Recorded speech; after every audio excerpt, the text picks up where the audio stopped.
Le ultime state 90 e adesso è già i 490 passa. Perché è una rapina a mano armata. È semplice. 72 anni che abito, 72. Sono venuta qua che aveva pochi mesi.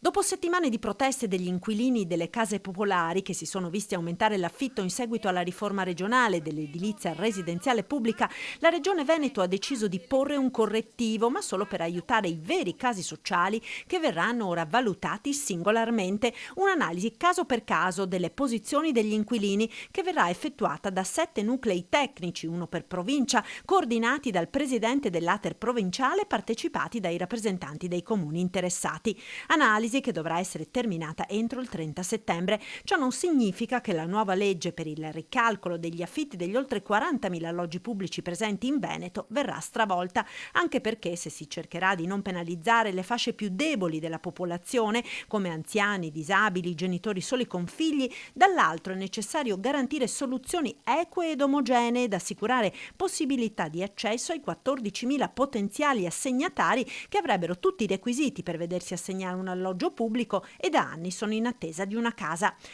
che magari è ora assegnata a persone che potrebbero tranquillamente permettersi un affitto sul libero mercato.